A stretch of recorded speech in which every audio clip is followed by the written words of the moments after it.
The political left and lazy civil servants have officially ruined the NHS, with millions of Brits across the country no longer having access to full universal healthcare.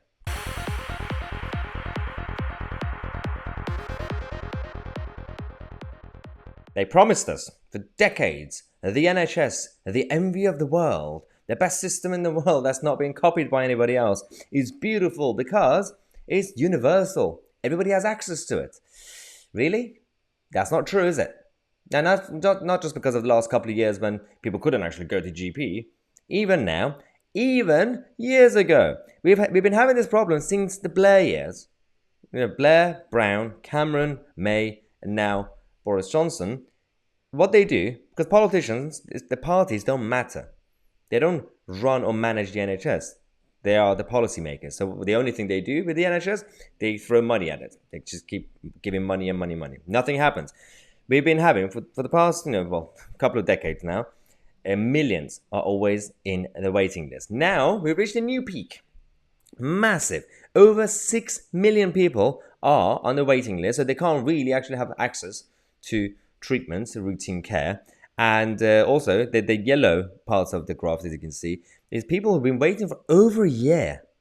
They've been waiting for over 1 year to simply use the basic healthcare system that we have in this country.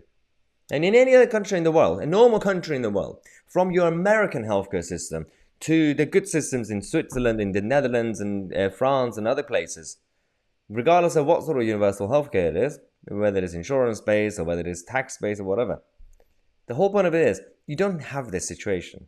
You still get access, even if it was fully private. And it's so weird that we're having this debate. And the issue I have is I'm going to show you, because the religion of the NHS, the blind faith that we have, is that, like last year's budget, for example, £230 billion. £230 billion for the dancing nurses. And not all of them, obviously. You have some good ones. But the issue is that it never makes anybody happy. For example, Wes Streeting, who could be potentially the next Labour leader, is a bit of a snake because he's coming out to take advantage of the situation, saying that, well, the NHS waiting lists are the new record high of 6.4 million. True, yeah, cool.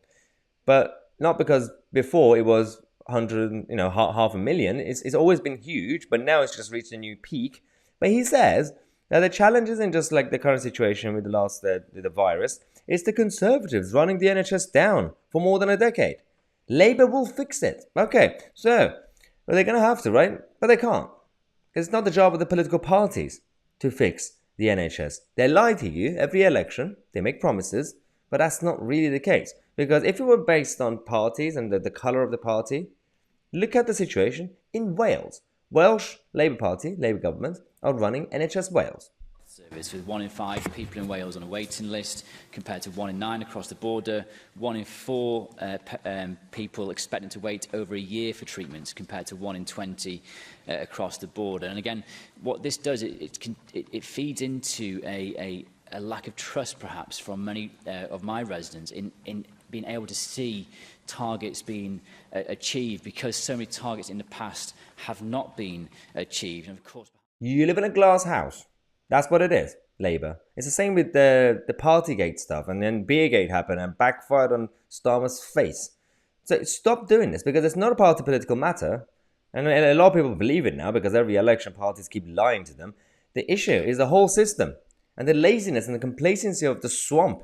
And you need to drain the swamp. And the only way to do it is actually proper reform the NHS. Bring it down and, change the whole model to a European model. Look at Switzerland, look at Netherlands, look at the Nordic models. It's not really a rocket science. You just need to use best practice.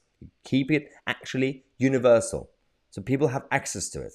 Right now, we pretend that the NHS has universal access. That's not true. You can't really use it depending on which area you live in. We're going to come back with more news updates. I want to give a big shout out, by the way, before we go, to all the supporters, firstly, all of you guys subscribing channel and watching the videos. Thank you so much, commenting.